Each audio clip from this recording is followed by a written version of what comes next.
Le MEDEF, il a un rôle qu'on voit en ce moment sur la partie sociale, mais il a aussi un rôle d'aider les entreprises à évoluer, à gagner de nouveaux marchés, etc. Et là-dedans, la transformation numérique est bien sûr vitale. Et Pierre Gattaz en fait un axe majeur.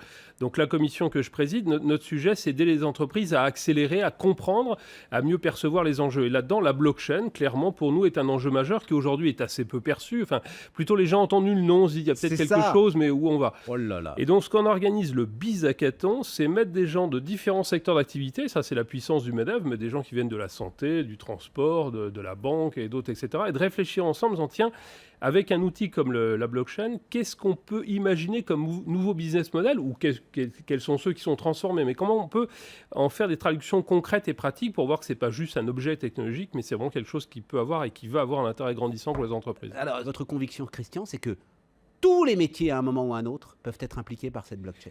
C'est-à-dire, on va dire que le web a permis la communication entre tout le monde maintenant, enfin tout le monde, beaucoup de gens sur la planète sont connectés, on échange tout ce qu'on veut, des informations, des données, des images, etc.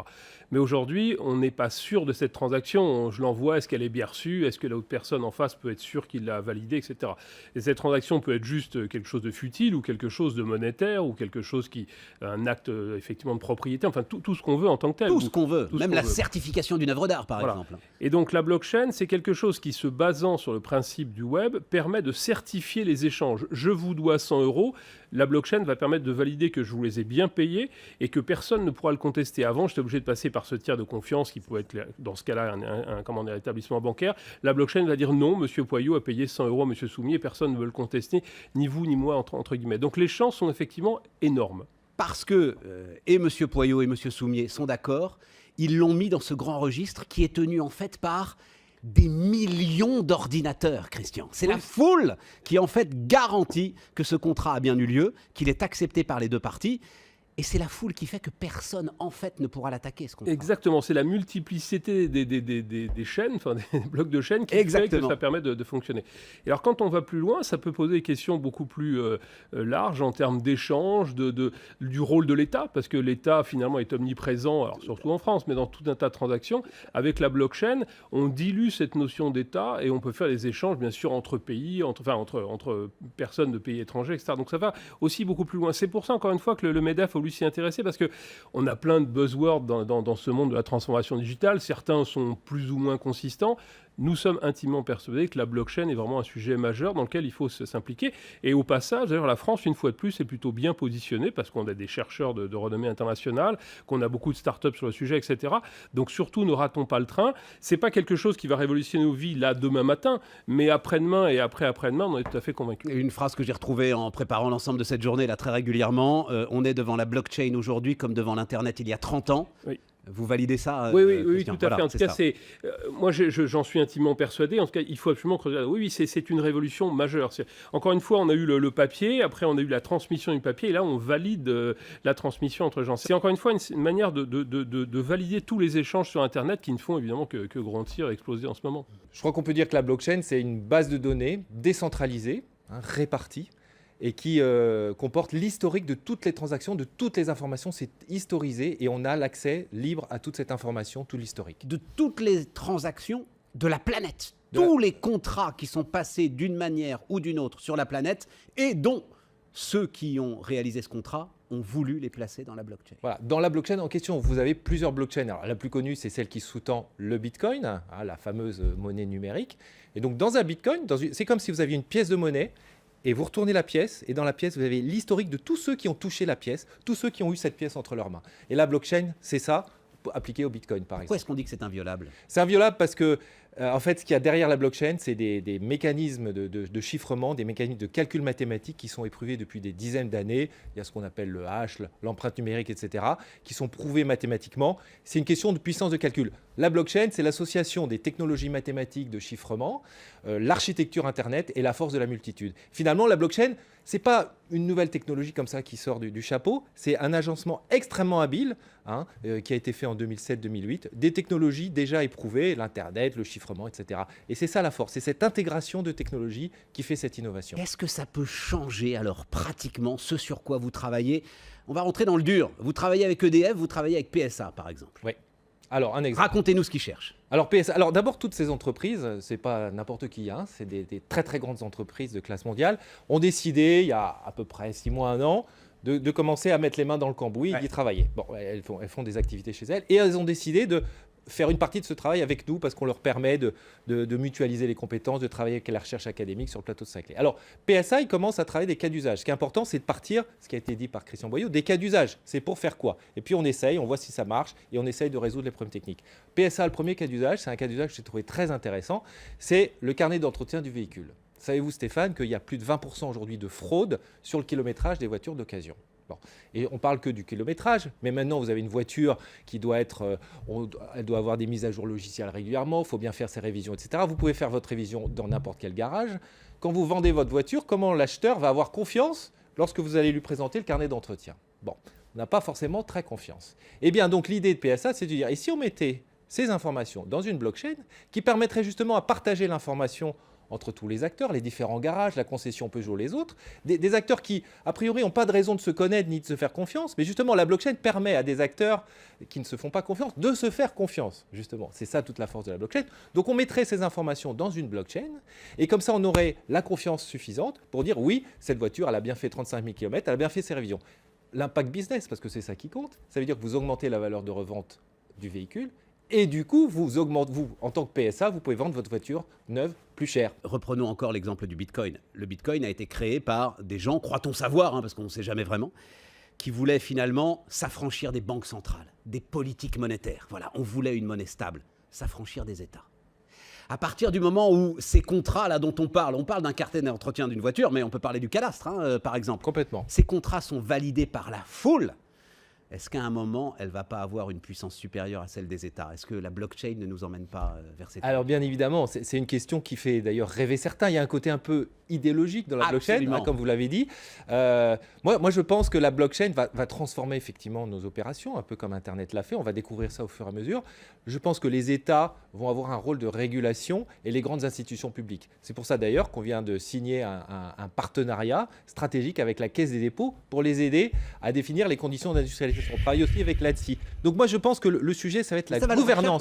Ça va être la gouvernance de la blockchain. Ça va leur échapper, forcément. Je suis pas sûr parce que je pense qu'il y aura des blockchains de différents types. Il y aura probablement des blockchains, en tout cas pour les premières années, privées, des blockchains publiques. Ouais. Aujourd'hui, le cloud, c'est un peu comme le cloud il y a une dizaine d'années. Il y a encore du cloud privé, du cloud public, du cloud hybride, et les acteurs maîtrisent. Voilà. Donc, je pense que... Mais vous avez raison, l'État doit s'y intéresser, et je crois qu'il le fait. Hein. Dès l'année dernière, il y a déjà une loi qui a permis certaines expérimentations dans certains domaines financiers pour la blockchain. Et moi, j'appelle de mes voeux que le nouveau gouvernement permette encore des expérimentations et laisse un petit peu le marché découvrir toutes ces applications, ces innovations. On est devant la blockchain aujourd'hui comme devant Internet il y a 30 ans.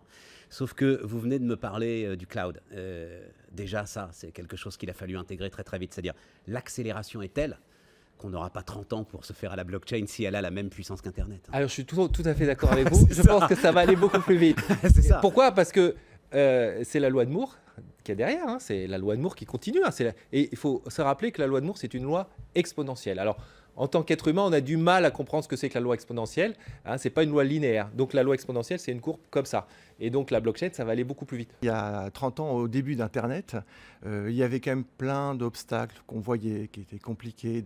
On ne savait pas trop comment on allait les résoudre. Et avec la blockchain, il y a un aspect, c'est pour les initiés. Et il y a des problèmes techniques avec Bitcoin, le nombre de transactions qu'on peut faire, par exemple, à la minute comparé à ce qu'on fait avec le système bancaire actuel. Donc on voit bien qu'il y a des obstacles, mais disons qu'avec Internet à l'époque, je ne sais pas si là-dessus les auditeurs se souviennent, mais rien que se brancher à Internet avec un modem, c'était quand même quelque chose de compliqué. Tout à fait. Aujourd'hui, on se connecte à Internet, on s'en rend même plus compte, tout est connecté, tous les objets deviennent connectés, donc on a vraiment passé un cap. Donc déjà, il y a cette similitude. Il n'y a pas que les problèmes techniques, il y a aussi des problèmes de crédibilité. Si on met en place un contrat ou que deux personnes se mettent d'accord pour un échange de valeurs, qu'est-ce qui fait que devant la loi, on est sûr que ça aura bien lieu et que ça aura une valeur vis-à-vis de la loi. Donc il y a aussi ce genre de questions. Certification, tout à l'heure, votre intervenant citait l'exemple de PSA avec une voiture qui permet de tout tracer. Mais donc, du coup, se pose la question de l'équipement. Il faut que l'équipement soit quelque part certifié. Si les données qui sont enregistrées ne sont pas fiables et que ce qui permet d'accéder à la blockchain n'est pas quelque chose qui a été certifié, la confiance ne sera pas acquise. Donc, c'est ce genre de questions qu'il faut se poser et étudier et voir comment acquérir la confiance. Et donc, ça vous fait dire quoi? Ça vous veut dire qu'il y aura toujours besoin d'un tiers de confiance pour valider ce qu'il y a dans la blockchain? C'est votre sentiment aujourd'hui à ce stade de votre recherche? Alors, un tiers de confiance, ou en tout cas une expertise. Voilà. Et par exemple, ce qu'apporte l'assureur, c'est cette expertise. On peut prendre l'exemple d'une inondation où on va dire, vous êtes inondé via un contrat blockchain, vous allez avoir peut-être tout de suite l'assistance et après, donc, le passage à l'expert qui va évaluer justement les dommages. La blockchain, on va dire, va peut-être fluidifier, mais elle ne va pas apporter l'intelligence pour justement estimer les dommages et voir comment gérer au mieux la situation. Donc, du coup, l'expert, on va dire, sur le terrain est toujours utile et apporte quelque chose. Et nous, ce qu'on essaye de voir, c'est quels sont les cas d'usage, mais après d'aller sur le terrain pour échanger avec nos agents et leur dire, bah voilà, on imagine ça comme cas d'usage, comme technologie. Est-ce que ça vous parle? Est-ce que le client, il va comprendre le bénéfice? Donc, c'est quand même tout ce travail-là qu'on essaye de faire. Il ne peut pas le comprendre aujourd'hui, le bénéfice, Olivier. Il faut quand même vraiment plonger au cœur de cette blockchain pour commencer à en saisir, ne serait-ce que le mode de fonctionnement. Alors, ça, vous avez tout à fait raison, mais disons que c'est dès maintenant qu'il faut embarquer tout le monde. Ouais, si vous ne travaillez qu'en chambre, entre spécialistes, tout le monde sera d'accord. Hein. Vous allez trouver ça génial. Mais il faut quand même tout de suite confronter au terrain pour se rendre compte de quelles sont les expérimentations qu'on pourrait faire qui vont permettre de mieux appréhender la technologie. Donc concrètement, attendez, parce que Olivier, ce que vous faites, donc encore une fois, pour Generali, j'ai une idée, un cas métier, on va dire comme ça. Déjà, le métier d'assureur est suffisamment complexe, on ne va pas rentrer dans le détail. J'ai un cas métier sur lequel la blockchain pourrait avoir une influence.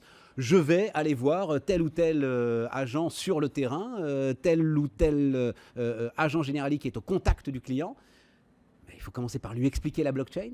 Et ensuite seulement, vous lui demandez si ça peut avoir un impact et comment lui, il voit ça dans son quotidien finalement. Oui, on va dire grosso modo oui, mais disons que ce qu'il faut voir, c'est qu'on le fait pour une démarche sur le digital d'une façon générale. Ouais. Donc c'est toute l'entreprise qui essaye de se cultiver, même tous les assureurs qui essayent de se cultiver sur le digital et d'embarquer tout le monde pour justement être à même de mieux comprendre les impacts que ça a.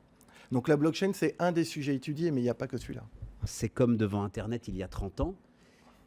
Si effectivement c'est une révolution technologique, on n'aura pas 30 ans pour s'y préparer.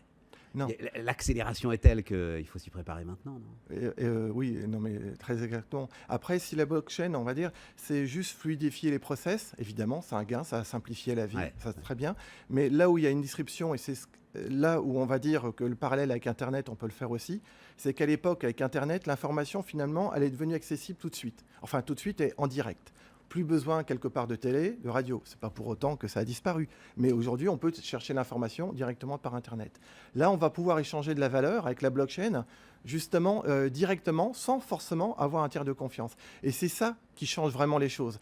Sur Internet, c'est développé, par exemple, tout ce qui est développement open source. Donc, le collaboratif, qui permet d'avoir un programme comme les navigateurs, Firefox, je ne sais pas si vous le connaissez, mais voilà, qui permet, qui est fait de façon, on va dire, gratuite, collaborative. Mais faire un programme de qualité et qui est distribué partout dans le monde, gratuitement, ça demande une gouvernance. Et tout le sujet sur la blockchain, c'est comment est-ce qu'on va créer des gouvernances autour de cette économie collaborative.